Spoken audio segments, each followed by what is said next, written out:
Obviously, since every other human on the planet is talking about the coronavirus right now, we're going to talk about it. On this episode, we're going to talk about how agents should prepare for the coronavirus, but not about the illness, not about the disease, but the disruption that the coronavirus will bring to your business if you're not prepared. The Massive Agent Podcast, with lead generation tips and strategies to get you more leads and sell more homes. I love to buy houses. I like to sell houses. It takes brass balls to sell real estate. Wait a minute. The leads are weak. You're weak. I've had better. Oh, have I got your attention now? Here's your host, Dustin Brohm. What is up, everybody? Welcome to the Massive Agent Podcast, episode 115. The coronavirus episode. Dun dun dun. Now look, I'm going to give a disclaimer right off the top, okay? The vast majority of this, while I have researched it, while I have looked into things, I may not have the exact stats or I may have them off slightly. This is opinion, okay? If you're going to take any kind of health directive or health advice or decide how you and your family should react to the coronavirus outbreak, if you're going to listen to a frickin' podcast host, if you're going to listen to me specifically, you have mental problems. As Brick Tamlin so eloquently put on Anchorman, yeah, you have mental problems, man. So if you listen to me and you take this as health advice, that's on you. You're dumb. This is opinion, okay? But I think it's extremely important that real estate agents and loan officers prepare for some pretty serious disruption that's about to come to their business caused by the coronavirus.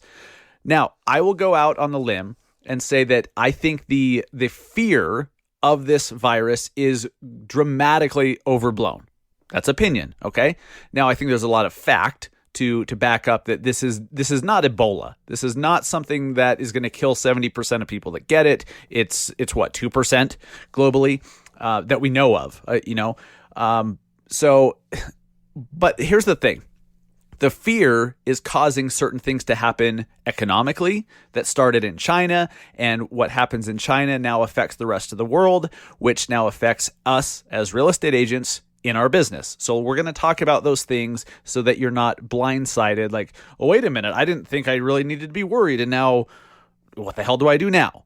We don't want that to happen. So we're going to talk about how to prepare yourself for the coronavirus in your business. Welcome to the Massive Agent Podcast, guys. If you are new to the show, my name is Dustin Brohm, your host. I am a real estate agent in Salt Lake City, Utah with eXp Realty. I am the co-founder of the Industry Syndicate podcast network for the real estate and mortgage industry. This show is a proud Industry Syndicate production, and I'm a national speaker on all things real estate marketing and podcasting, and the founder of the Massive Agent Society. Go to massiveagentsociety.com right now to see if your market is available. It's our one agent per market lead gen training and coaching program. And if you want to take control over your ability to get your own leads and to get your own clients in the door, it's not just about Facebook ads, even though that's a major component of what we do. We teach you how to be a master lead generator by giving you the tools that are proven to work and holding your hand through the process of learning. But we only accept one agent per market. See if your market is even available over at massiveagentsociety.com, along with pricing options for getting involved in claiming your market. All right, guys. You guys have actually helped out a lot over these last few weeks since I started asking you to subscribe to the show on Apple Podcasts specifically, and then share this podcast with a colleague. Share it with your broker or a team member or another agent you're friends with on social media, or share it in an industry Facebook group. If you like this show, if you've received value from this show at all, please share it with other agents. I think that what we're doing and what we're talking about is relevant to agents everywhere. And if you think it's valuable and if it's helped you in any way, why not pass that along and help others? In doing so, you're going to be helping me, helping the show to grow our audience. And one of the ways to do that, of course, is to subscribe. And what I've been saying is if you're already subscribed, thank you, but unsubscribe and then resubscribe. Because from my understanding, that actually shows up as a new subscriber. which helps tongue-tied, which helps our show up in the top 10 or the, in the top 200 charts, which helps us grow a big audience and attract big name guests. And we definitely have some that I'm gunning for, and being a top 10 show would absolutely help do that. And also, leaving reviews helps a lot too. So I want to show some love to you guys who have taken the time to write a review on Apple Podcasts, because those do help us out a lot. So just recently, Jared says, it's funny because his review, it's a 5-star review, but he says, decent. Hey, I'll take it. It's decent. In addition to Dustin's ability to ramble on and on, which again, I'll take it, he has great guests from which I have learned a great deal, much of which I'm using to make my wife a YouTube star. Carpe diem, Jared. Jared, thank you so much. I don't know whether that's like a compliment or not. I'll take it as one. I'll keep telling myself that because that's what I need to get through the day. But the 5 stars, thank you. Thank you very much. Appreciate the time you took to do that. Everyone else, if you guys would leave a review, it's greatly appreciated. But even more so, subscribe to the show so you don't have to remember that there's a new episode every Thursday morning. It just shows up and you get notified, and it helps us show up in the charts to help us grow our audience as well. That's all we ask.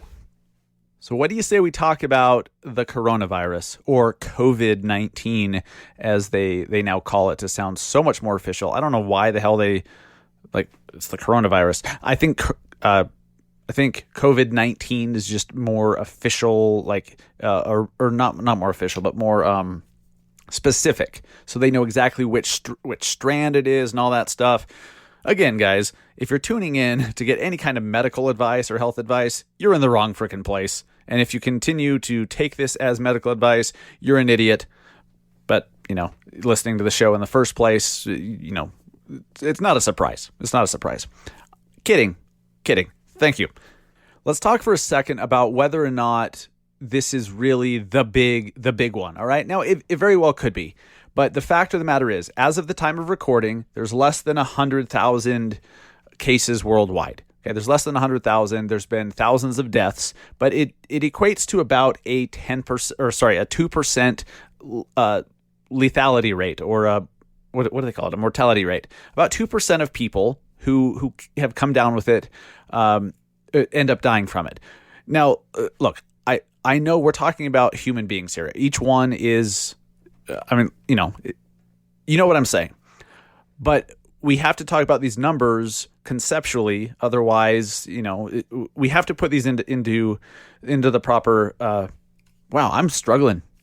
Maybe I've already got it. See, that was flippant. See, for you guys that are going to message me afterwards and say that I have a flippant attitude towards it, there you go. I just gave you all the ammunition you need. I'm very flippant about it. Look, here's the thing. While I'm doing my best to protect myself and my family from it, we are washing our hands more. We're conscious about touching our face, or trying not to. When I go to the gym or public places, I'll sanitize more and all that stuff. So I'm trying to prevent germs from getting us. To a certain extent, there's not a whole lot we can do to prevent it. Supposedly for 2 to 3 weeks, we could actually have it in our system and not even know. So a lot of us right now could already have it. We have no freaking clue.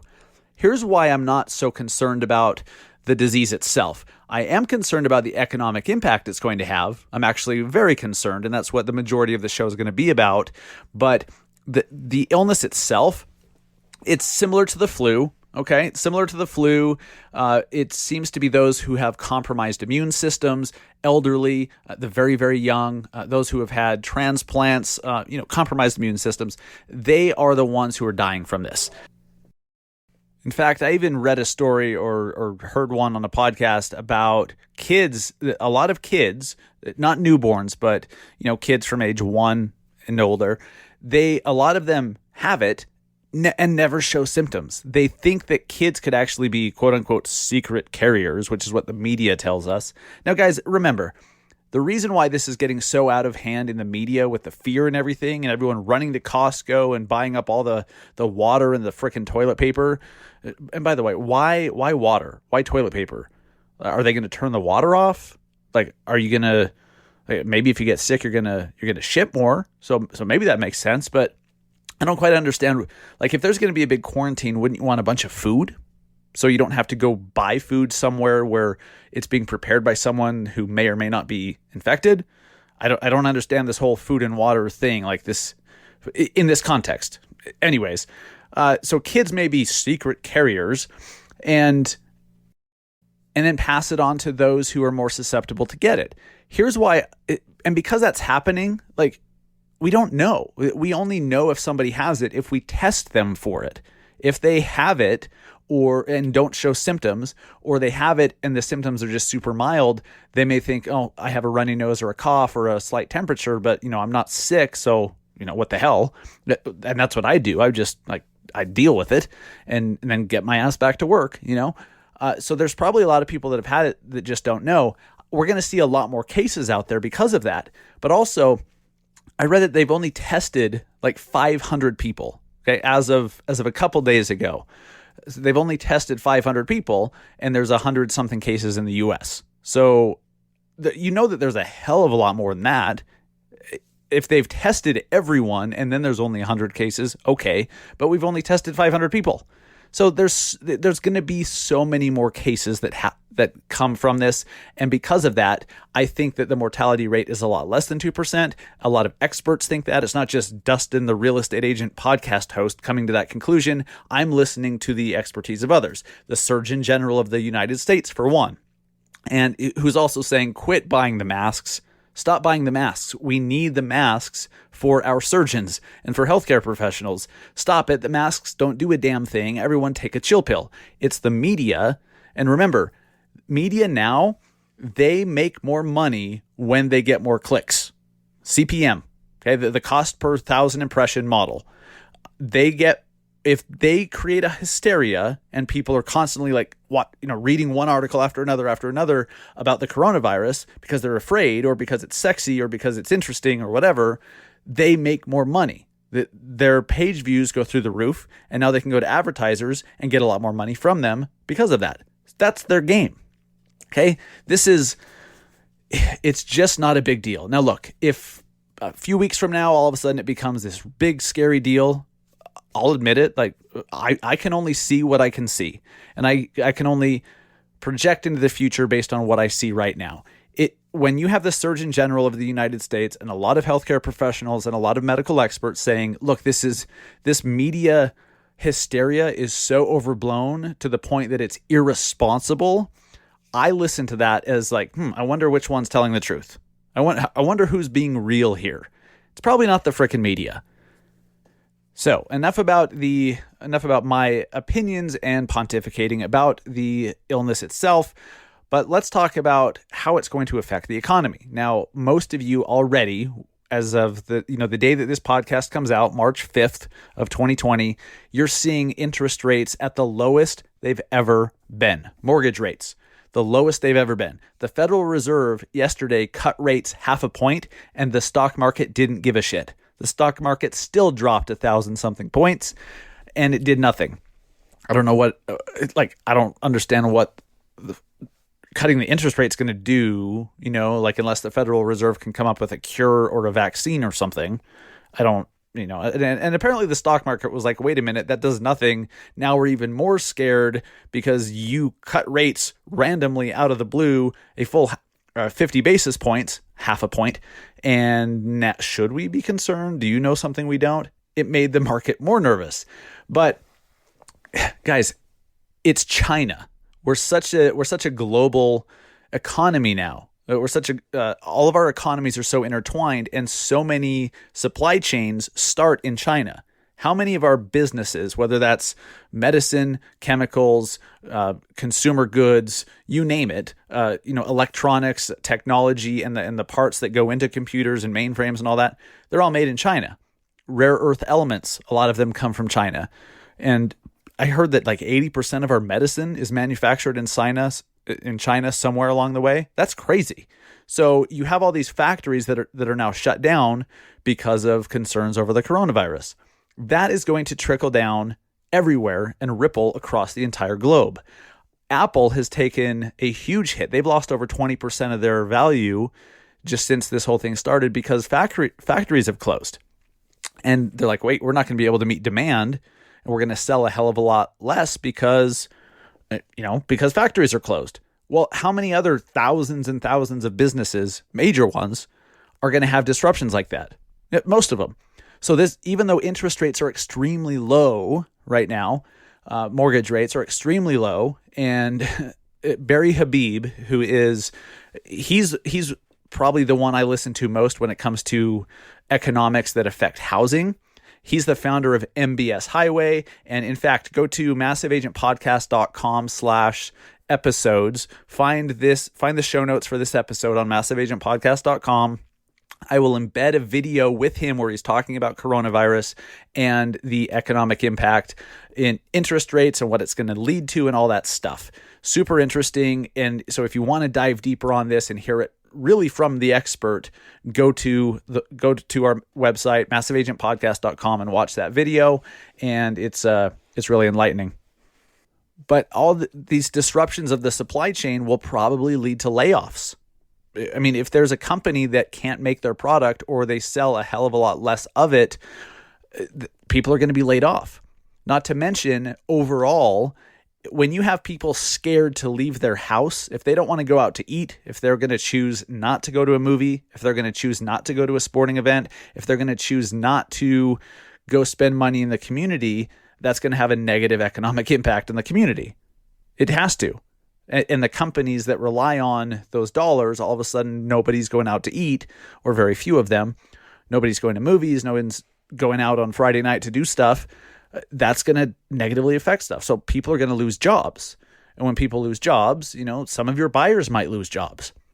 Have you been staying in touch with not just your current clients, but those who are in the process of qualifying or in the process of, they're waiting for the right timing? What do they do for a living? What have their companies been telling them about their employment future?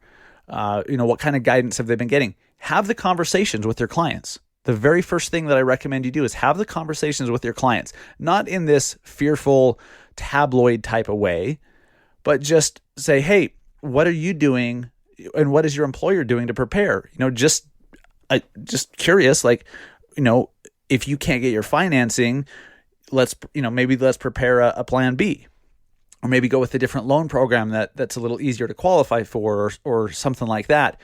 You're going to have clients that are afraid to, or maybe they'll be afraid to put a bunch of money out of pocket. So maybe you need to help find them a financing option that they can keep more of their money and just put less down.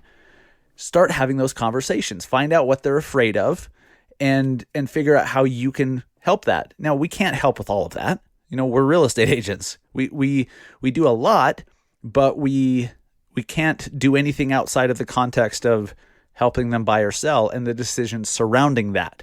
So if there's anything you can do once they enlighten you on what they're afraid of and what they're thinking about, what they're preparing for, or how they're doing it, figure out how you can fit in, if at all. Do they need a different loan program that they can put less money down so they can hold on to more money as an emergency fund type of thing? I think a lot of people will do that. Here's something else you need to think about. I believe that nationwide, we are about to see the craziest seller's market ever. The hardest time to buy a home possibly ever. Prices have gone through the roof, okay? But now you have this environment where rates are the lowest they've ever been. So you have a lot of people being like, maybe I should buy right now. Wow. Because of the coronavirus and because of the Fed cutting rates and all this stuff, maybe I should be buying right now. So you have a bunch of more buyers. You have more buyers jumping in than would have otherwise. While at the very same time, these sellers, you're going to have sellers who are now, they were planning on selling their home, but for concerns about strangers coming into their house, they're going to decide to wait. They're not going to sell their home now until this thing blows over if they don't have to. There's going to be a lot of buyers also who maybe don't want to go out there looking at homes in person. Maybe they want to do it more virtually. Maybe they want, VR walkthroughs. They want to see Matterport tours. They want you to send them YouTube walkthroughs, video walkthroughs of different properties. Maybe they just want to submit offers based on stuff they've seen online and put a contingency in there that they need to see the home first. Whatever it is, you're going to have to make some changes. Just anticipate them. Guys, the whole point of this episode is for you to anticipate the changes that are coming. And most of them won't be major.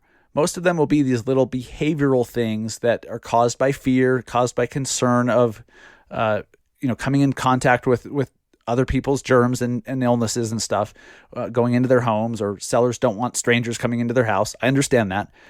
You're going to have less people selling their homes because of the coronavirus, but also when sellers who don't need to move, they think it'd be a good idea, they're going to decide now is not the time. Or they're going to see these interest rates that are crazy freaking low, interest rates that start with a 2, and which is just nuts. It's nuts. Did you ever think that you'd have a client buying a house with an interest rate that started with a 2? It's crazy.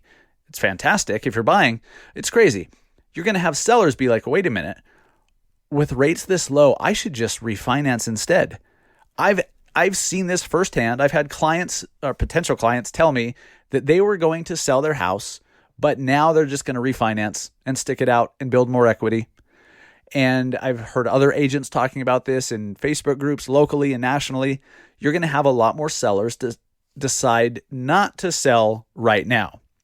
While at the same time you have all these buyers jumping in to take advantage of low rates, it's going to become the hardest time to buy a home possibly ever. So be prepared for that. What you need to do in your marketing is start trying to get more listings. How do you get more listings? Branding is a huge component of that. If you have not been doing any video, if you have not been branding yourself and letting your name, your face, your logo be seen all over the community in different ways, you're missing out. The branding is something that you should have been doing. Those of you who have, now's the time to pour the gas on the fire. Start doing more video. Spend a little bit more on Facebook ads. If you have some emergency reserves, make sure you hang on to it. I'm not saying spend it all, but a lot of times, because look, ultimately this will pass. Okay, this is not going to wipe out humanity. Okay, this is going to wipe out some, but nothing like the seasonal flu. Nothing like the seasonal flu. Nothing like the swine flu did back in, what was that? 2010 or something like that. Was that swine flu or is that Zika? I forget. But, there were thousands that died in the United States from that. That's what we're dealing with here. And look, they're going to find a vaccine. They're going to find a vaccine. That's what no one in the media is talking about, unless you're paying attention, is there's a couple companies out there that already in just 3 months, they've already brought a vaccine, a potential vaccine, to the point where they're ready for human trials. I believe it's Gilead Sciences or Moderna.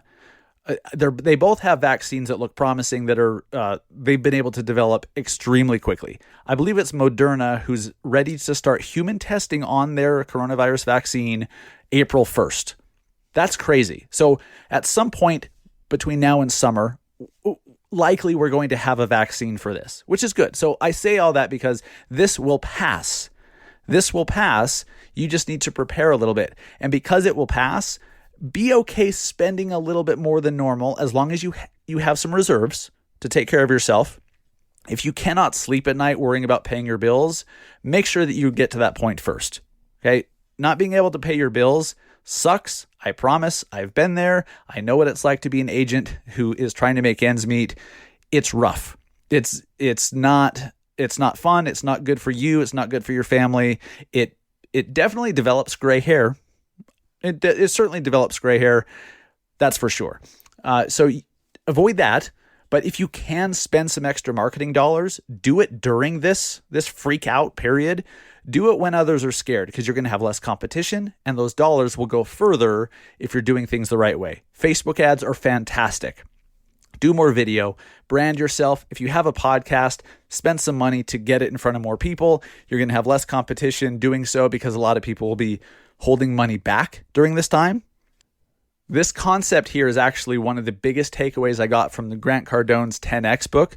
you know I'm not a huge fan of Grant Cardone personally. I just don't his voice, his personality, I just don't like. The content that he talks about is fantastic for the most part. And he, back when the crash happened, he spent more money. He doubled down. He tripled down when everyone else was pulling back, and he was able to really take over. The same thing applies here. Let's say this only lasts a month. Well, during that month, you could really take a big leap forward by spending some of your marketing dollars in a targeted way to let the community see you and know you exist.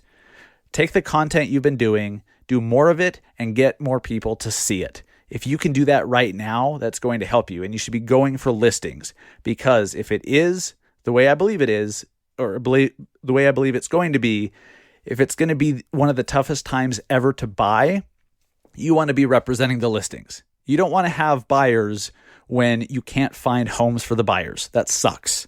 It sucks.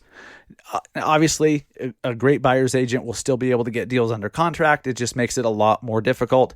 So go for listings, and it takes branding. They need to know of you. They need to see you. They need to have name recognition and brand recognition. Otherwise, they're going to go with Cousin Bobby that got his license last week. That sucks. Isn't that weird? You'd think that when you're buying a place, you'd go with Cousin Bobby because there's no marketing involved. There's not a whole lot involved with buying a house other than the home search and negotiating an offer. When you're listing, you have to negotiate and all that. You have to prepare the home. You have to deal with curb appeal. You have to market, and that takes some serious expertise. Why don't people have their Cousin Bobby, they got their license last week, help them with the buy, and then hire a real professional to sell? It seems that happens in reverse. People let their family members and random people that really have no business doing it, they let them have their listings. I don't get it, but it is what it is. So to combat that, you have to be known. Right now is a great opportunity, if you have some money put aside, to spend it on Facebook ads, spend it locally with digital billboards, with door hangers, with whatever it is. Do all of it, ideally. But the best bang for your buck is Facebook ads, because you can pick the person that you want to see it in the area you want them to see it in. And video is so cheap to deliver to people. And it's one of the best ways to grow your brand and to let people see your face, see your name, see your logo, all of that. Spend that money. If you have it set aside, now is the time. It's a great opportunity to do so. And beyond that, in your marketing, in your posting online, don't feed into the hysteria. Most people that I speak with are kind of rolling their eyes because the media is so obviously trying to get more clicks. They're so obviously just, drumming all this up or making more out of it than it should be at this point. Because look, there's still so few people that have contracted it and even fewer who have died. It's nothing like the seasonal flu. It's nothing like Zika or the West Nile virus or swine flu or any of that stuff. Not even close. It has the potential to be, but at this point, there's no evidence of that at all. And when you factor in the likelihood of a vaccine sometime between now and summer, it's overblown. So be the voice of reason. Be the adult in the room. Okay? Ease concerns. Talk about some of the stuff that I just talked about, but speak directly to the client and let them know what they need to know. Look, if you can educate them in a very straightforward, common sense, honest way, they're going to appreciate you for that.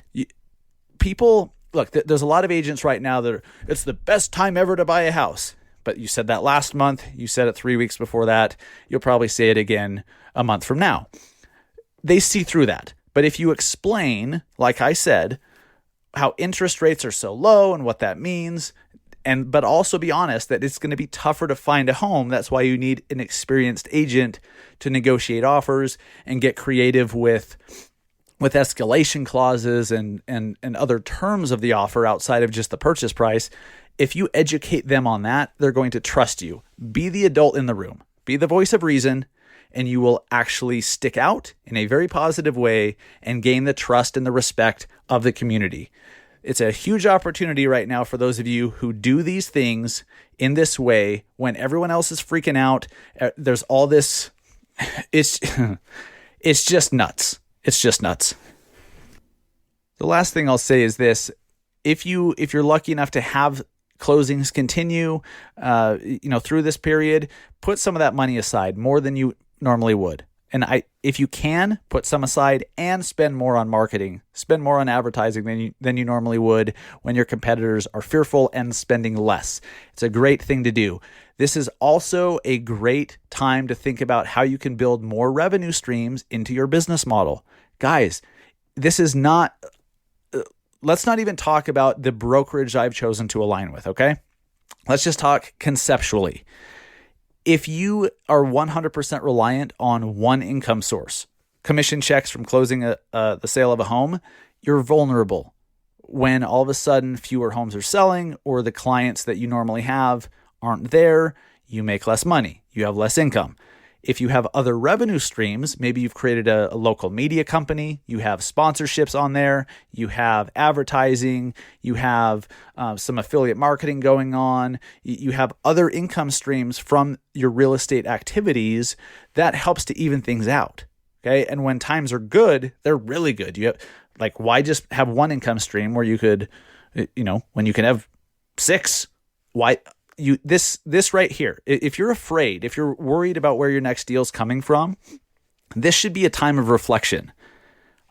Have you been so close-minded that you just haven't looked at other things, at other ways to monetize what you already do? If so, that could be corrected. The good news is you can correct that. You can now open your mind and start looking at what some other agents are doing. The brokerage I chose because it provides extra revenue streams that aren't reliant on me personally selling homes. So I can have an extra cushion. Okay. I can have an extra check every single month on the 21st that happens every single month based on activity other agents do. That to me was important, but I had to open my mind and open my eyes to see that first.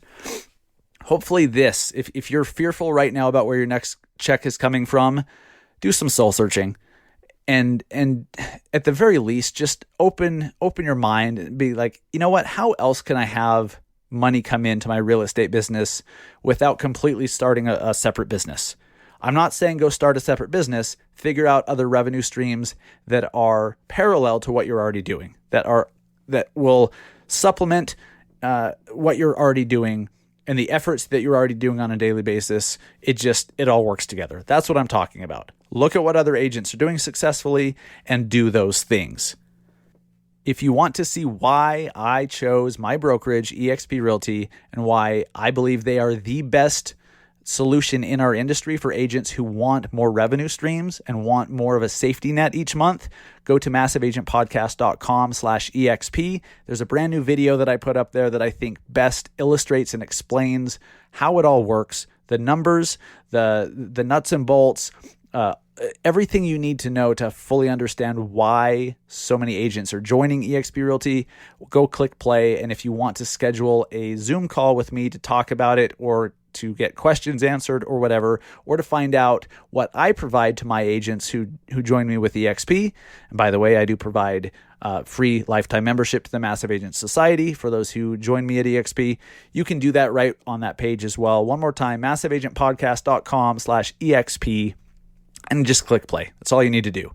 Guys, ultimately, I want you to thrive. I don't want you to be worried. I don't want you to freak out and have undue stress. Be an adult. Okay. Whenever you see a certain headline, you should always think, I wonder who benefits from that. Or I wonder what the other side is, or I wonder what the details of that are, or I wonder if that's really true. It doesn't mean that it's not, but you've got to start thinking for yourself. Now, most of you do. Okay. I'm not trying to say you don't, but if you're somebody who's run to Costco and filled the back of your car with toilet paper and water, why? You may not, well, because of the outbreak. Like, okay, well, how does that help? If you tend to fall into that herd mentality, it's a problem. But we all do it to a certain extent in certain areas of our lives. So just think more critically, start asking critical questions, start questioning what you're seeing in the media. And when you do that, you'll start to get down to the truth and the facts. And when you see the facts you'll know there's not a whole, at this point, it's not anything to be gravely concerned about, something to keep your eye on, absolutely, and wash your hands more.